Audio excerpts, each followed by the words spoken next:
Donc jusqu'à maintenant, si tu es un petit peu familier avec les groupes, tu as 3 sortes de groupes. Tu as les groupes secrets, tu as les groupes privés, tu as les groupes publics. Le but d'un groupe, c'est justement de rassembler des gens qui partagent des valeurs communes, des intérêts communs. Et selon si tu l'utilises pour ton entreprise, il y a plusieurs stratégies derrière ça. Soit c'est parce que tu veux vraiment rapprocher ta communauté dans un seul endroit et avoir un accès plus facile avec eux, parce qu'on sait que c'est difficile de rejoindre ses membres à travers une page Facebook où l'algorithme est un petit peu capricieux, alors que dans un groupe, il est plus facile, si tu veux, de s'adresser aux gens qui gravitent autour de ton entreprise. Ça peut être ça, ça peut aussi être un endroit où tu offres des cours, où tu fais payer un membership. Bref, il y a plusieurs façons d'avoir des groupes.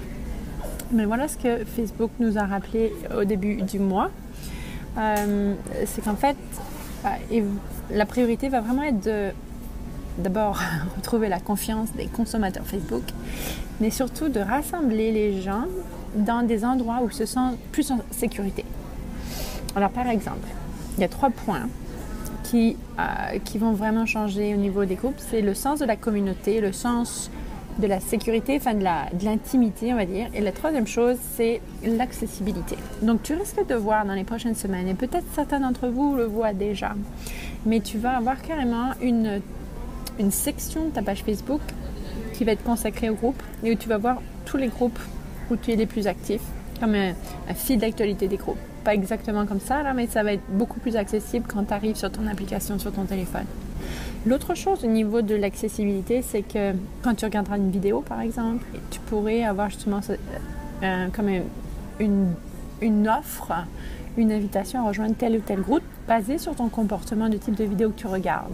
Donc si tu regardes beaucoup de vidéos qui sont en rapport avec manger sans gluten, faire des recettes sans gluten, il y a des chances qu'il y ait des groupes qui pourraient t'intéresser. Donc basé sur ton comportement sur Facebook, l'algorithme va te proposer de rejoindre des groupes où il y a des personnes qui sont branchées un peu sur les mêmes sujets que toi. La même chose, tu vas voir davantage les groupes, le contenu des groupes auxquels tu appartiens dans ton fil d'actualité. Donc là où tu vas tous les jours vérifier qui a publié quoi, en tant qu'utilisatrice Facebook, tu vas voir le contenu des groupes plus proéminent.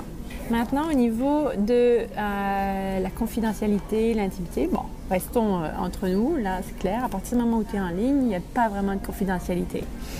Cependant, il peut y avoir un sentiment d'appartenance et de plus d'intimité pour parler de sujets plus... tu n'as pas envie que la planète entière le sache, ou au moins que ce soit en présence de personnes qui sont déjà dans le sujet, avec qui tu n'as pas besoin de justifier ce que tu dis. Bon, alors par exemple, de ce que j'ai bien compris, pour l'instant, on a toutes sortes de catégories de groupes.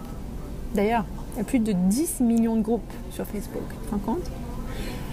Donc, Facebook est en train de vraiment changer la catégorisation des groupes. Facebook est en train de donner vraiment une priorité à tout ce qui est les groupes Facebook autour du thème de la santé. Et donc, ces groupes-là vont rester une catégorie en soi. Et apparemment, il va y avoir des options de confidentialité.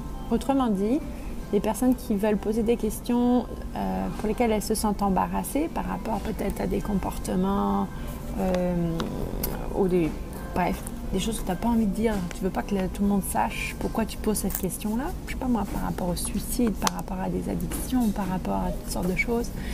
Tu pourras la poser sans mettre ton nom. Alors encore une fois, tu es en ligne, ok, il y a des limites à ça, mais en tout cas, dans le fonctionnement d'un groupe, tu pourras ne pas mettre ton nom si tu as une question délicate. Et puis, il y aura aussi cette fonction qui permettra à quelqu'un d'autre de poser une question pour toi. Donc si tu es trop embarrassé pour poser une question, tu pourras la faire poser par quelqu'un d'autre.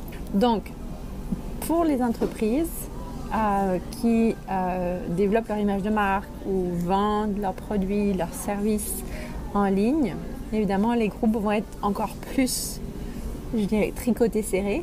Donc, ce sera encore plus d'opportunités pour les entrepreneurs de vraiment établir des communautés qui seront presque des ambassadeurs, qui seront déjà, des produits seront déjà vendus d'avance, j'imagine. Pour moi, c'est ce que je vois, c'est qu'il va y avoir vraiment un renforcement des liens dans les groupes. Une fois que tu es sur Facebook et que tu comprends comment ça marche, je te parie que toi, les endroits où tu aimes rester, où tu te sens que tu avances le plus dans ta vie ou dans ton entreprise, c'est dans les groupes.